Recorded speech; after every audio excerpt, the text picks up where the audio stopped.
എമ്പുരാനേ എമ്പുരാനേ. Cinema കണ്ടു. Art cafe എന്ന എൻ്റെ ചാനലിൽ ഞാൻ എൻ്റെ റിവ്യൂ ഇട്ടിട്ടുണ്ട്. അത് കഴിഞ്ഞ് കുറച്ച് കഴിഞ്ഞപ്പോഴാണ് കാണുന്നത് വലിയ ചർച്ച. ഇവിടെ കോൺഗ്രസ്സുകാര്, കമ്മ്യൂണിസ്റ്റുകാര്, അതേപോലെ തന്നെ സംഘികള്, ഇവിടെ വലിയ ചർച്ച നടക്കുകയാണേ. ഇതിൽ ഏറ്റവും കൂടുതൽ കരച്ചില് അത് കേൾക്കുന്നത് BJP ഭാഗത്തു നിന്നാണ്.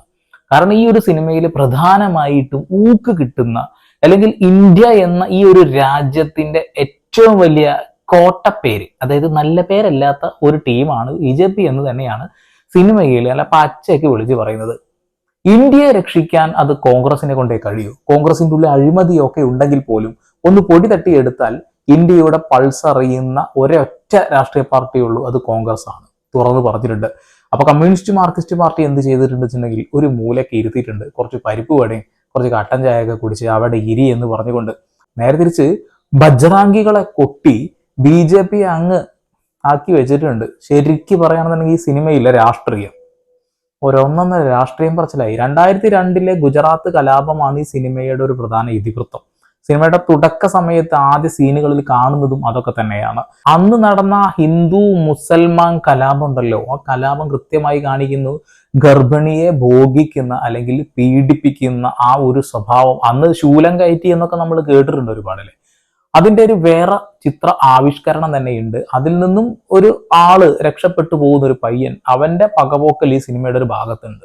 BJPയുടെ മുഖം കൃത്യമായി അങ്ങ് കാണിച്ചിട്ടുണ്ട്. ഈ ഒരു സിനിമയെ തകർക്കണം, ഇനി നമുക്ക് എല്ലാവർക്കും ടിക്കറ്റ് ബുക്ക് ചെയ്തത് ക്യാൻസൽ ചെയ്യണം എന്നൊക്കെ പറഞ്ഞ് ഭയങ്കര ചർച്ച.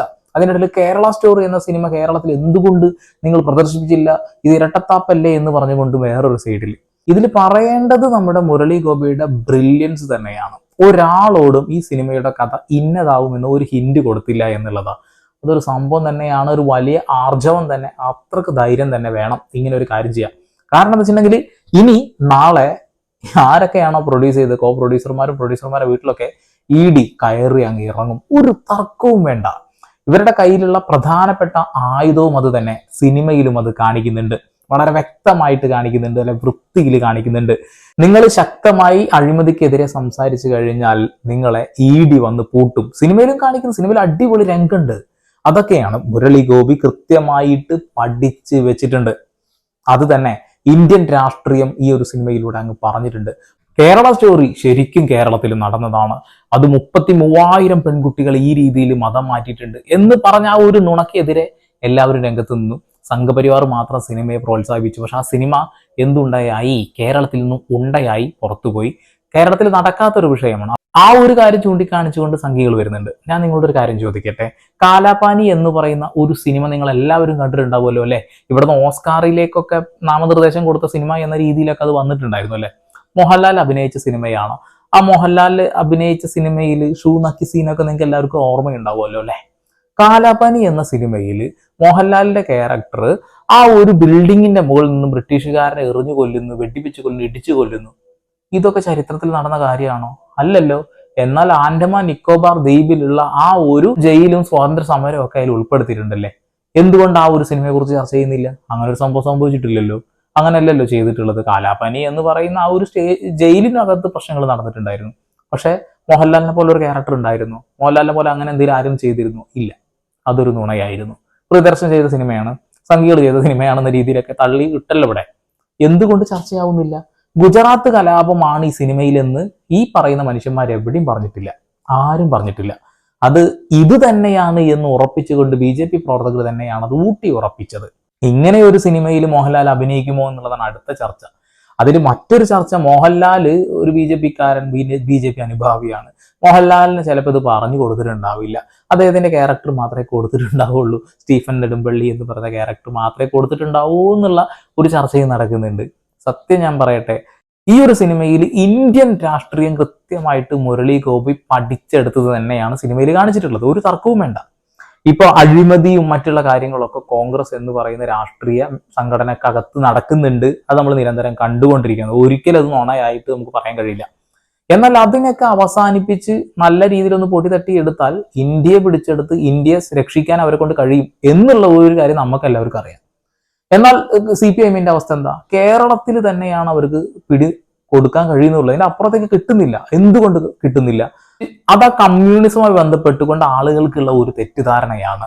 മതവിശ്വാസം ഇല്ല, അതേപോലെ ദൈവവിശ്വാസം ഇല്ല, അതുകൊണ്ട് അവർ അങ്ങനെ എങ്ങനെയാ എന്നുള്ള ഒരു തെറ്റായ ധാരണ കൊണ്ടാണത്. ഓക്കെ, എന്തായാലും സിനിമയിൽ പറയുന്നുണ്ട് കേരളത്തിൽ അവർക്ക് അവിടെ ഇവിടെ ഒക്കെ പിടിച്ചു നിൽക്കാനേ കഴിയുമോ എന്നുള്ളത് കൃത്യമായി പറയുന്നുണ്ട്.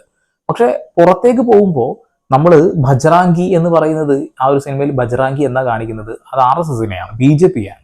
BJP ഭരിക്കുന്നത് കൊണ്ട് തന്നെ ഇന്ത്യ അത്ര നല്ല രീതിയിലല്ല പോകുന്നത് എന്നാണ് സിനിമ കാണിക്കുന്നത്. അതിനെ എതിരെ കേരളത്തിലേക്ക് ബജ്റാങ്കികൾ വരുന്നു. എന്തിനു വരുന്നു? അവരെ ഇവിടേക്ക് കൊണ്ടുവന്നാൽ നമ്മുടെ നാട് നശിക്കും, കേരളത്തിനെ തിരിച്ചു പിടിക്കണം, എമ്പുരാൻ ഇവിടെ എത്തണം എന്നുള്ളതാണ് സിനിമയുടെ ഒരു ഇത്. ബാക്കി നിങ്ങൾ തിയേറ്ററിൽ പോയി കാണും. ഞാൻ കഥ മുഴുവൻ പറയേണ്ട കാര്യമില്ല, എല്ലാവരും അതിന്റെ റിവ്യൂവും കാര്യങ്ങളൊക്കെ ഇട്ട് കഴിഞ്ഞിട്ടുണ്ട് അല്ലെ. ഒരു ആവറേജ് മൂവിയാണ്, അതിന്റെ അപ്പുറത്തേക്ക് ഒന്നുമില്ല. പക്ഷെ ഇനി ഈ ഒരു ആവറേജ് എന്നുള്ള സാധനം അതങ്ങ് ടോപ്പിലേക്ക് കത്തും, ഒരു കിടിലൻ സാധനമായിട്ട് മാറും. കാരണം സംഘികൾ ഈ സിനിമയ്ക്ക് എതിരെ നിന്നു. സംഘികൾ എതിരെ നിൽക്കുന്ന സിനിമകളുടെ പ്രത്യേകതകൾ എന്താണെന്ന് നിങ്ങൾക്ക് അറിയുണ്ടാവുമല്ലോ അല്ലെ. ദീപക പതുക്കോൺ കോണകത്തിന്റെ മുകളിൽ കാവിക്കളറായത് എന്ന് പറഞ്ഞുകൊണ്ട് ജവാൻ എന്ന സിനിമയെ അടിച്ചമർത്താൻ ശ്രമിച്ചപ്പോൾ സിനിമ അങ്ങ് കയറി കത്തി. അത്രയേ ഉള്ളൂ. ഇതിലും അത് തന്നെ സംഭവിക്കും.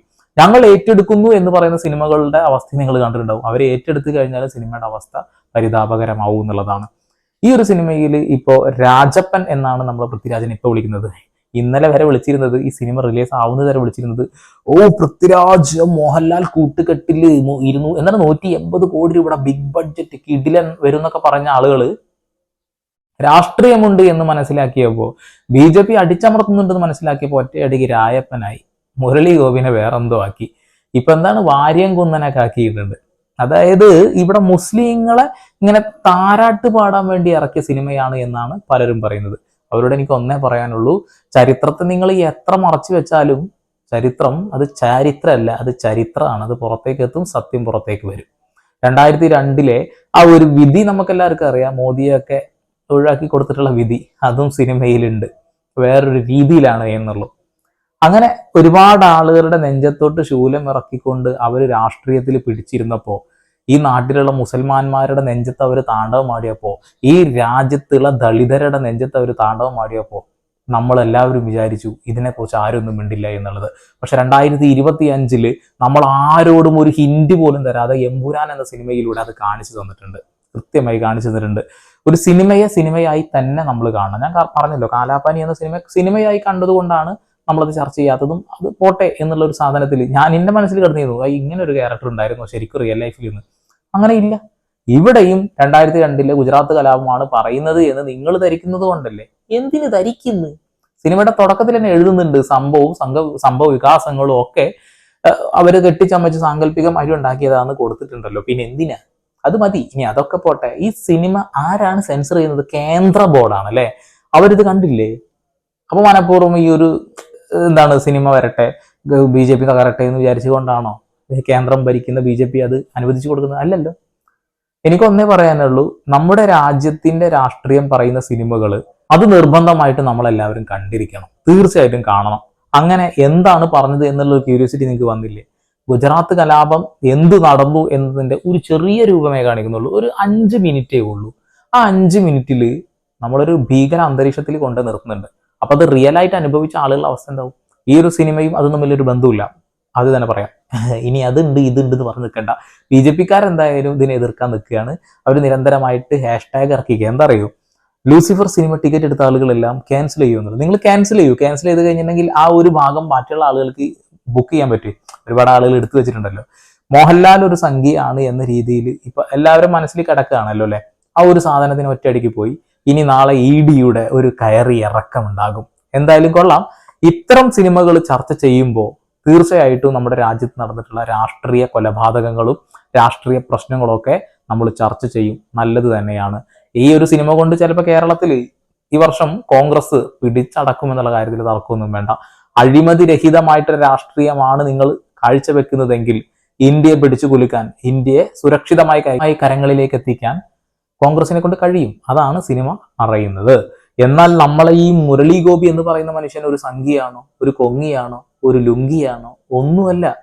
അയാളുടെ രാഷ്ട്രീയം അയാൾ എവിടെയും പറഞ്ഞിട്ടില്ല. എന്നാൽ ഈ ഒരൊറ്റ സിനിമയിലൂടെ അദ്ദേഹത്തിന്റെ രാഷ്ട്രീയം പറയുന്നുണ്ട്. അത് കോൺഗ്രസ് എന്നുള്ളതല്ല, അത് മനുഷ്യത്വം എന്നുള്ളതാണ് എന്നുള്ള കാര്യത്തിൽ ഒരു തർക്കവും വേണ്ട. ഈ സിനിമയിൽ ഒരുപാട് സ്പോയിലേഴ്സ് ഉണ്ട്, പിന്നെ കുറച്ച് സാധനങ്ങളുണ്ട്, ലാഗ് കുറച്ചുണ്ട്. എനിക്കൊരു ആവറേജ് മൂവി ആയിട്ട് തന്നെയാണ് തോന്നിയിട്ടുള്ളത്. പക്ഷെ ഇവരെല്ലാരും കൂടെ ഇതിനെ പൊക്കിക്കൊണ്ടുപോകണ കാണുമ്പോൾ എനിക്ക് തോന്നുന്നത് ഇത് ആവറേജിൽ നിന്നും കടന്ന് എങ്ങോട്ടെങ്കിലൊക്കെ എത്തിപ്പോകും എന്നുള്ളത്. ചർച്ച നടക്കുന്നത് കണ്ടു, അതുകൊണ്ട് പ്രതികരിച്ചു, അത്രയേ ഉള്ളൂ. നിങ്ങൾക്ക് ഏത് രാഷ്ട്രീയ പാർട്ടിയാണ് ഇഷ്ടം? കോൺഗ്രസിനെയാണോ, അല്ലെങ്കിൽ BJP ആണോ, കമ്മ്യൂണിസ്റ്റ് മാർക്സിസ്റ്റ് പാർട്ടിയാണോ, ആം ആദ്മിയെയാണോ? ജസ്റ്റ് ഒന്ന് കമന്റ് ചെയ്യുക. നമ്മുടെ ചാനലിൽ താല്പര്യം ഉണ്ടെങ്കിൽ സബ്സ്ക്രൈബ് ചെയ്യുക. വീണ്ടും വരെ പുതിയ വാർത്താ വിശേഷങ്ങളുമായി അതിലൊക്കെ സന്ദീപ് പോൾ സൈനിങ് ഓഫ്.